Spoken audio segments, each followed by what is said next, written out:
Alors, je vais vous parler du projet euh, Flexi-TLV, donc qui est un projet des nouveaux cursus à l'université, donc de la première vague, et donc qui a pour but et pour objectif de mettre en place des formations flexibles orientées compétences tout au long de la vie et visibles comme les cursus classiques que l'on a à l'université, dans le but aussi de transformer notre façon et notre rapport aussi à la formation. Alors, j'ai mis en sommaire une introduction, les objectifs et un peu les enjeux du projet, les leviers d'action, les innovations pédagogiques et un peu les réalisations, un peu aussi un point sur la méthodologie et la transformation à laquelle ça nous conduit, et laisser la place aussi éventuellement à des questions et des échanges. Alors, tout d'abord, vous donner un peu le contexte grenoblois qui est un peu particulier. Nous avons fusionné il y a quelques années déjà les trois universités qui étaient présentes sur le site et depuis le 1er janvier 2020, nous avons un établissement public expérimental, donc nouveau, qui ici est piloté. Vous allez le voir, je vais vous montrer un tout petit peu l'organisation qui a été retenue. Donc, le projet s'appelle Flexi-TLV. Donc, je suis le responsable du projet. J'ai trois collègues qui sont co-directeurs. Donc, ça va être aussi important dans la présentation, c'est-à-dire que ça relie et ça met dans une même dynamique les établissements du site. Donc, vous verrez quelques réalisations aussi sur Grenoble INP et sur l'IEP de Grenoble en particulier, et aussi sur l'école supérieure d'architecture de Grenoble. Voilà. Nous avons un chef de projet et l'objectif est donc d'adapter l'offre de formation universitaire à travers des parcours flexibles et modulaires orientés compétences.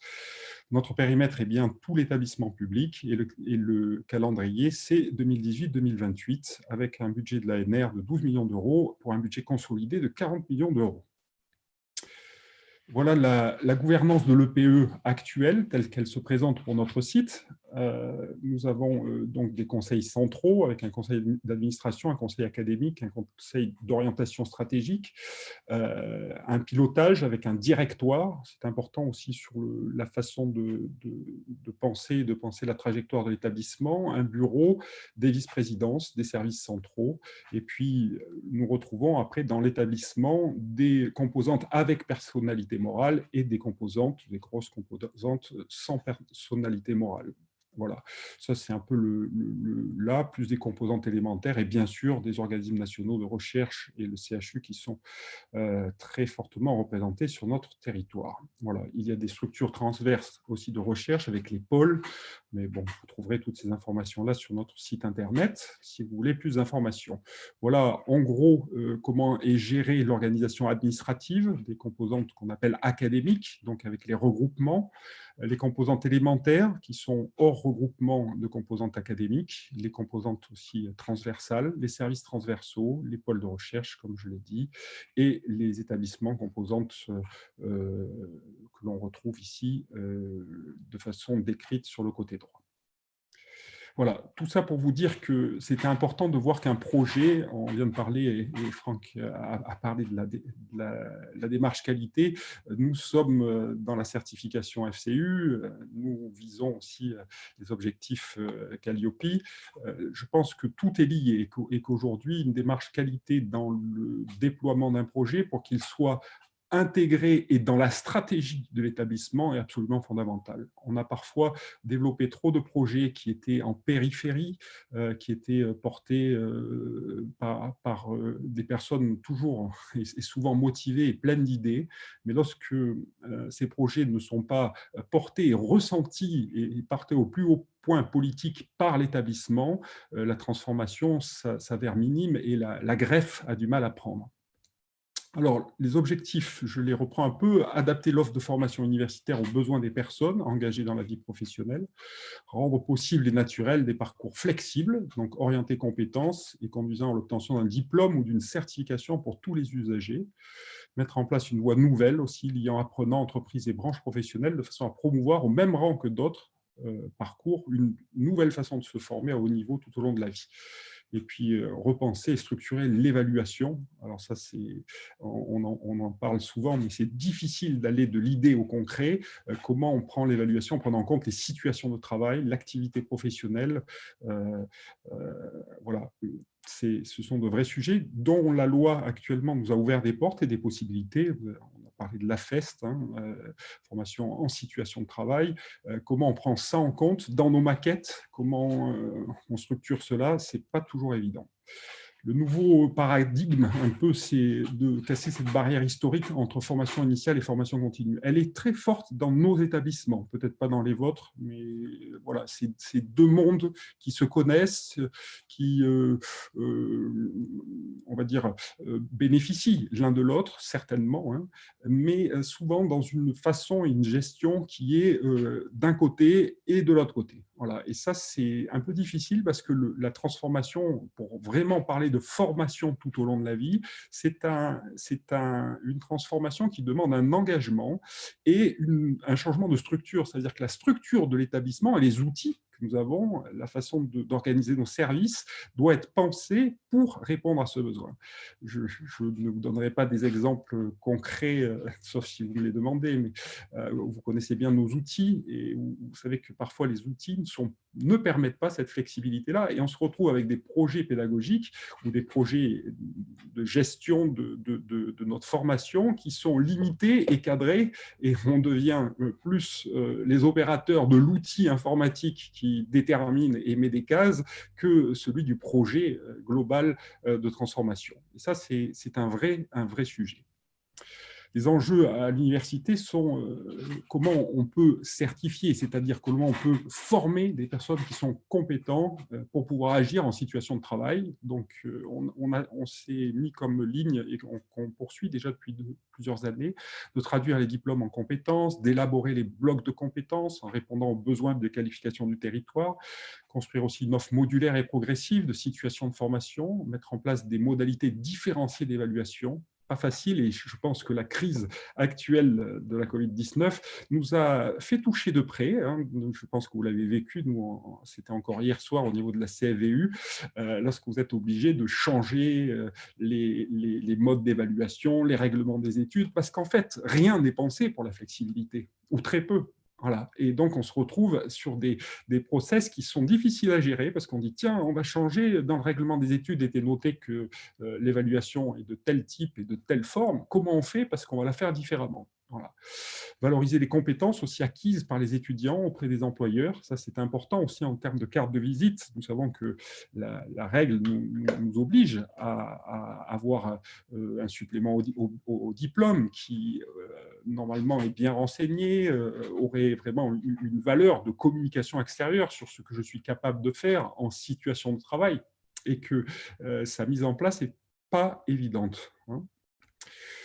Voilà, alors notre premier travail a été de poursuivre et d'amplifier la démarche compétences qui avait déjà été démarrée chez nous, c'est Joëlle Aubert qui avait démarré ça, qui était vice-présidente sur ces questions-là et qui a fait un gros travail et donc pour détecter les potentialités de développement en lien avec le besoin d'emploi. De ceci est sorti au niveau des IUT, hein, toujours sur un côté un peu pragmatique, l'idée de centre de compétences et des métiers, dont Lionel Philippi a été un directeur de l'IUT2, un des moteurs sur ce projet. Le but étant de passer de l'orientation, où on vient voir, on donne un peu les parcours qui sont possibles, à celui de la prise en charge, vraiment dans une dynamique de compétences, métiers et d'accompagnement de l'arrivée de l'étudiant dans notre établissement jusqu'à son insertion professionnelle. On s'est souvent rendu compte que souvent les étudiants allaient voir au moment où ils étaient en échec ou au moment où ils sortaient de leur formation. Nous, on a renversé la problématique en disant on va travailler sur l'arrivée. Au moment où ils arrivent, on va parler métier, on va parler compétences, on va parler trajectoire professionnelle, parcours de formation, au moment où ils arrivent et les outils. Donc, cette démarche a été structurée. On a donné 5 actions principales, donc le développement des centres de compétences et de métiers, l'application de la méthodologie aussi sur l'écriture pour qu'on ait sur l'ensemble de l'établissement une cohérence d'écriture et de lecture, le déploiement aussi des learning centers orientés insertion professionnelle et l'environnement numérique professionnel aussi qui accompagne ces transformations. Et puis l'identification des parcours rendus flexibles, c'est-à-dire comment on fait connaître aussi l'offre qui est dans nos établissements et comment on a un moyen de s'y inscrire qui est facile, rodé, sans que chaque personne qui demande à suivre un bloc de compétences, à chaque fois, ça soit un cas particulier qui mobilise 35 personnes pendant 15 jours pour arriver à sortir le document, réaliser, trouver le prix qu'il faut lui faire payer, trouver comment lui éditer un certificat, comment, etc. En fait, cet usage, cette mise en route de l'usage et la dédramatisation aussi est fondamentale. Sinon, vous avez de grandes idées, mais derrière, ça ne suit pas et ce n'est pas mis en place. Et vraiment pas mis en place. Et à chaque fois, vous mobilisez une équipe conséquente sur de la problématique qui est administrative et très, très peu souvent pédagogique. Alors, un contrat tripartite aussi, gagnant, gagnant, gagnant. C'était vraiment notre ambition de pouvoir relier entreprise qui a des besoins, elle veut recruter, on veut avoir un investissement de la personne dans l'entreprise, on veut bénéficier des nouvelles compétences parce que les métiers évoluent, les besoins aussi dans la compétitivité des entreprises, on a besoin d'être vraiment accompagné sur ça, de reconnaître la plus-value aussi qui peut être réalisée par une formation d'entreprise. Souvent, l'entreprise dit, mais enfin, vous pensez que les personnes ne se forment pas chez nous? Est-ce qu'on leur apprend rien? Quand je l'envoie 1 an au Japon, vous croyez qu'il n'a rien appris dans la vie? Oui, on sait qu'on apprend aussi sur le terrain et de façon complémentaire, différente, et que c'est important pour nous, universités, de pouvoir certifier, accompagner, donner des objectifs, donner des façons dont on va pouvoir évaluer et encourager le parcours de formation. L'apprenant, lui, souvent, il y a un besoin, une envie de travailler. On le voit sur les générations qui changent, qui ont besoin du concret. Ils ont parfois besoin de voir en disant, mais à quoi ça sert, hein? Voilà. Travailler, gagner sa vie, progresser dans l'entreprise, apprendre ce dont j'ai besoin. Cette génération qui nous fait comprendre ceci, hein, en disant, oui, bon, c'est bon ce que tu me racontes, mais ça me sert à quoi, en fait, hein? Donc, je ne l'apprends pas. Augmenter ses responsabilités aussi. On voit que l'implication et la mise en situation produit aussi l'idée et de création et d'implication, qu'elle est importante. Et donc, l'université doit être ce troisième acteur qui est là pour faire prendre la mayonnaise et donner les outils avec les parcours flexibles, les centres de compétences, le plan de développement des compétences, etc., avec bien sûr nos partenaires qui, eux, ont ces missions. Si on prend par exemple le plan de développement des compétences qui est porté, donc on a un lien important avec les OPCO, avec l'APEC, pour que le travail qui est fait par nos partenaires ici puisse être valorisé aussi au sein de l'université. Un exemple aussi sur lequel on a travaillé sur ce qu'on appelle la troisième voie, c'est-à-dire comment on rend possible une entrée à tout moment dans un parcours flexible et comment, en sortant de DUT, par exemple, ou de licence professionnelle, on peut prévoir dans les 5 années qui viennent le suivi et la progression sur des blocs de compétences pouvant aller jusqu'à des certifications particulières. Je vous donne un exemple, nous sommes assez, je vous le remontrerai après, nous sommes assez investis sur le spatial, par exemple. Nous savons que certaines licences professionnelles sorties il y a quelques années ont besoin dans leur entreprise aujourd'hui d'avoir des certificats de compétences sur le domaine spatial. Eh bien, comment on le prévoit au moment où ils sortent et comment on garde ce lien. Voilà, pas prendre des choses dans le désordre en disant « Ah, quand ils sont partis et qu'ils sont loin, comment va-t-on faire un annuaire des alumni ?» Voilà, en fait, la question, elle se pose bien avant, c'est-à-dire comment on a donné le geste, comment on a expliqué le possible, comment on l'a rendu accessible avant que les étudiants s'en aillent de chez nous et que la dimension formation tout au long de la vie, elle soit intégrée comme on va dire, une nouvelle façon de se former, mais une façon normale de se former. Hein. C'est très difficile d'aller contre l'idée qui est de dire il faut monter le plus haut possible. Je rencontre beaucoup d'étudiants encore aujourd'hui et le but, c'est, voilà, on ne cherche pas forcément la dimension métier, l'intégration, mais on cherche à pouvoir rentrer en master. C'est la question number one. Voilà. Est-ce qu'on a une réponse sur cela?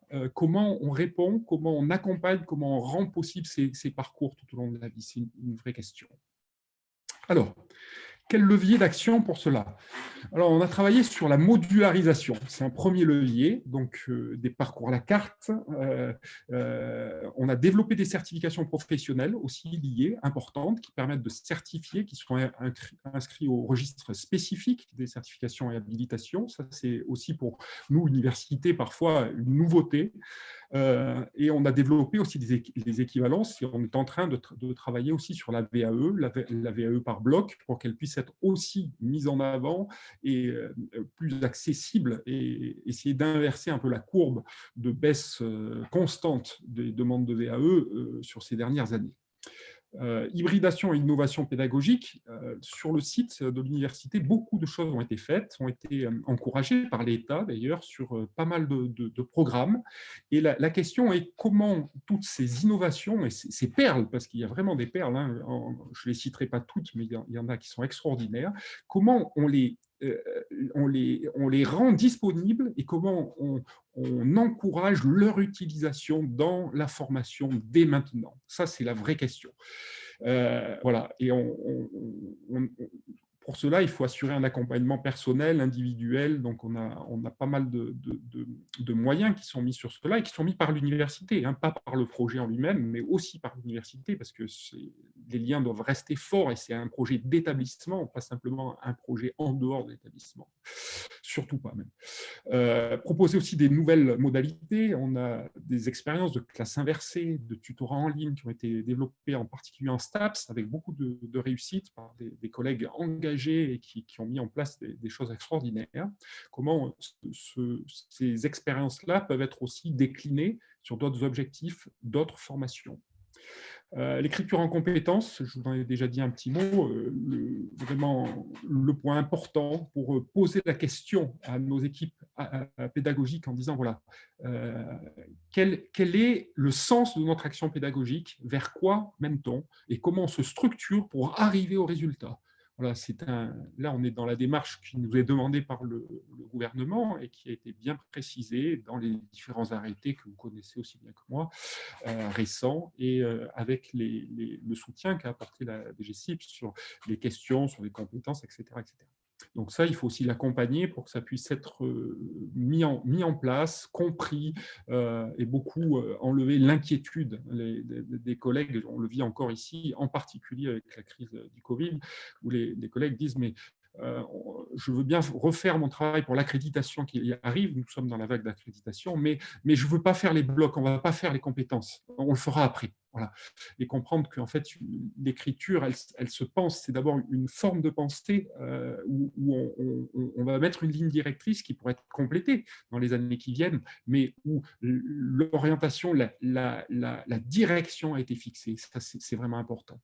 Nous avons mis en place des ateliers de formation voilà, qui aujourd'hui tournent et qui remportent un vif succès, puisque même à distance, vous voyez, il y avait 70 inscrits ce matin sur l'atelier compétences à distance. Donc, c'est vraiment quelque chose d'important. Et la collaboration tripartite, j'en ai dit 2-3 mots, le lien très fort aussi avec le monde économique, les OPCO, etc.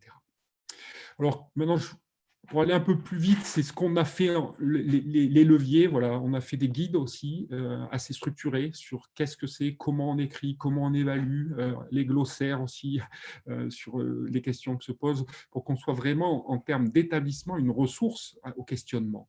Un lien aussi avec les professionnels pour expliquer, une brochure pour dire quelle est aussi la transformation de l'établissement, comment on rentre, comment on peut, quand on cherche des compétences spécifiques, pouvoir aussi contacter ou voir les formations qui mènent à ces compétences-là.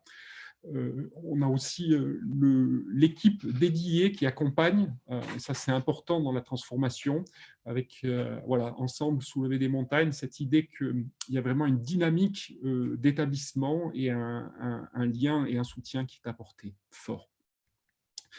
Alors, en termes d'innovation pédagogique et de réalisation, voilà quelques réalisations. Donc, le déploiement des centres de compétences et de métiers qui existaient sur un IUT, qui ont été créés et mis en place maintenant sur les 3 IUT. Et donc, l'étape d'après pour les années qui sont devant nous, c'est le passage encore sur les autres sites et autres composantes de l'université. Donc, on est très content un peu de cette mise en place qui permet de recevoir chaque étudiant rentrant, pour l'instant en IUT, en entretien aussi, avec une démarche sur le projet professionnel, les compétences, etc., et les outils. Un outil parmi d'autres, hein, sur la job box que nous avons mis en place, c'est aussi des lieux où les étudiants peuvent avoir accès à un logiciel qui permet d'aider à la réflexion, hein, comme sur les parcours, sur mettre en lien avec des professionnels, donner aussi des exemples des parcours d'anciens étudiants qui sont passés chez nous depuis plus de 50 ans et sur lesquels on montre des trajectoires possibles. On crée possible le rêve en disant, vous êtes rentré là, mais regardez, depuis 50 ans, les gens qui ont fait un DUT GEA, je dis n'importe quoi, ben voilà, vous avez des gens qui sont dans différents domaines. Et cette ouverture des possibles au départ rend le rêve possible. Et pour apprendre, pour trouver le goût, pour trouver la niaque de l'engagement, c'est important d'encourager ces rêves et les rendre possibles. Voilà. Le lien aussi avec les professionnels du secteur qui se déclarent aussi pouvoir entrer en contact avec les personnes en fonction des intérêts. Voilà, pas mal de choses ont été faites. On a mis en place aussi des compléments avec des certificats sur des formations existantes. En voilà un exemple, développer son projet de transformation numérique éco-responsable. Voilà, donc là, vous avez des modules à la carte. Ces modules sont éligibles au CPF, importants. Ils sont hybrides. Ils peuvent être mobilisés en formation continue. Et il y a une équivalence de blocs de compétences dans la formation initiale, ce qui est très important pour nous. C'est-à-dire que c'est un premier pied aussi vers le retour, vers une certification, dans ce cas, ou d'une licence professionnelle ou d'un master. Encore un exemple, j'en ai parlé tout à l'heure, sur le spatial, l'ingénierie système appliquée au spatial, où c'est contenu aussi de formation. Vous avez suivi sans doute l'actualité dont on était très fiers, puisqu'un des satellites montés par nos étudiants a été mis en orbite en septembre, donc par Ariane. C'est aussi une très grande, on va dire, fierté pour nos étudiants. C'est quelque chose qui est important. Et dire qu'aujourd'hui, à travers une licence professionnelle faite dans notre établissement, on peut partir avec ces certificats particuliers, qu'on peut en tant que professionnel les programmer pour continuer pendant les 5 ans qui suivent l'obtention du diplôme. C'est une flexibilité très intéressante. Encore un exemple sur le DU Trail Running, où on a du DU modulaire avec 120 heures, aussi éligible au CPF, avec des équivalences en bloc de compétences sur la formation initiale et en particulier sur STAPS. Un gros travail sur le e-learning et la mise en place bien pensée, on va dire, de tous les outils, y compris d'évaluation, sur de la distance et de l'hybride. Un exemple encore, beaucoup plus classique, la licence professionnelle, ici, gestion et développement des organisations et des services sportifs et de loisirs. Nous travaillons en collaboration avec l'Outre-mer à beaucoup d'endroits et on s'est rendu compte de l'importance de pouvoir avoir une partie hybride en ligne, un suivi, un coaching et travailler avec nos collègues et enseignants-chercheurs sur les lieux, les universités partenaires. Et donc, il y a eu un très, très gros travail de fait par notre collègue et la création de 8 blocs de compétences, et la licence en elle-même est entièrement écrite et pensée en bloc dès le départ, avec un fonctionnement avec des classes virtuelles. Voilà, c'est-à-dire le diplôme en lui-même, complet pour l'établissement, a été pensé FTLV complet. Voilà, ça c'est une vraie réussite. Sur Sciences Po aussi, un gros travail est fait sur l'équipe très engagée, donc sur des executive masters qui ont été créés en compétences, des certificats modularisés qui ont été mis en place. On vise aussi la formation et des élus et des cadres des collectivités territoriales, ce qui est déjà fait avec plusieurs programmes. Donc c'est important de voir que dans nos missions d'université, nous avons cette responsabilité d'être en soutien aux associations et services publics, et il ne faut jamais l'oublier. Et donc rendre flexible aussi ces formations est un enjeu Voilà. Quelques exemples encore ici sur ce qui a été fait à Grenoble INP. On a mis en place des jeux sérieux pour revenir aux études, très important, donc avec des remises à niveau en formation tout au long de la vie et qui rendent possible après des trajectoires, en particulier d'ingénieurs. Donc on a des retours assez intéressants avec pas mal de stagiaires sur ça. Et puis la mise en place de 4 certificats de compétences qui sont modulaires et associés au parcours très important du diplôme d'ingénieur ici, IMT, là, et qui permet un retour à la formation modulaire et jusqu'au diplôme d'ingénieur. Donc ça, c'est un très beau travail qui a été fait sur les écoles d'ingénieurs. On a quelques détails de ces blocs avec des systèmes embarqués, objets connectés, c'est-à-dire les points qui sont aussi demandés en termes de certificats quand on ne fait pas toute la formation par le territoire et par les industriels. La chaîne logistique aussi pour l'industrie du futur. Voilà quelques exemples. Voilà. Tout ça pour dire que la mise en place de ceci a demandé la méthodologie pour la transformation. Voilà un exemple de méthodologie et comment on travaille. On travaille sur une phase 0 avec un dépôt de dossier qui est posé sur le bureau de FlexiTLV et on va dire au niveau de l'établissement. On va travailler sur un mois avec l'équipe projet, faire le dossier d'intégration, le plan de développement. On va passer sur la maquette pédagogique, le référentiel avec les différents services que vous voyez notés ici, DFCS, notre service de formation continue et d'apprentissage, qui prend en compte et suit les dossiers et le développement, les UFR, toute la partie qui est importante. On voit aussi la DAPI, pour nous, c'est notre service qui s'occupe de toute l'innovation pédagogique aussi, la DOIP sur l'orientation et l'insertion professionnelle. Voilà. Donc, on organise, on va dire, dans l'établissement, la méthodologie qui arrive au produit final flexible et relevant, cochant toutes les cases des objectifs de départ. Encore un exemple sur ceci, pour vous dire les nouveaux fonctionnements qu'on est obligé de trouver. Ben on se rend compte qu'on a des contraintes spécifiques, le lien d'inscription au registre spécifique, qu'il faut expérimenter les inscriptions modulaires, notre système d'information ne permet pas de le faire, ou alors les gens sont perdus, on n'arrive pas à les retrouver, on se rend compte qu'il faut former aussi nos équipes administratives, qu'il faut travailler sur les référentiels horaires et pour le e-learning, comment c'est pris en compte dans un service de formation d'enseignants-chercheurs. On connaît les 192 heures, mais ça, on ne connaît pas bien. Généraliser les contrats de cession aussi, les droits d'auteur, quand vous faites des systèmes en ligne, qui les utilise, qui a le droit de les refaire, comment on écrit un raidement des études qui est flexible, c'est-à-dire qui peut fonctionner comme en période de pandémie aujourd'hui, en disant comment on évalue et avec quelles possibilités, quelle flexibilité, quelles possibilités différentes. On doit développer des nouveaux formats de contenu pédagogique, des capsules vidéo, des classes inversées, du tutorat, de la conférence intégrée à la formation, beaucoup de choses très, très, très pratiques où l'accompagnement et les barrières mentales qui peuvent être celles que l'on a chacun doivent être abaissées les unes après les autres. Voilà, généraliser la méthode d'écriture en compétences, développer les compétences des personnels aussi, c'est très important. Donc la formation, et c'est ce sur quoi nous allons investir sur l'année qui vient. Et en particulier, nous avons mis en place un diplôme d'université permettant de certifier aussi nos personnels qui s'engagent dans une démarche de montée en compétences sur ces domaines. Développer aussi les nouveaux modèles économiques, encourageant la création des formations à l'hybridation, développer aussi la culture, formation tout au long de la vie à travers les équivalences, bloc de compétences, formation initiale, certification en formation continue, et tester les nouvelles modalités de communication qui ne sont pas toujours faciles à intégrer, à prendre en compte. Voilà. J'espère ne pas avoir été trop long sur un sujet qui, vous l'avez compris, me passionne, nous passionne, et je reste là pour répondre aux questions.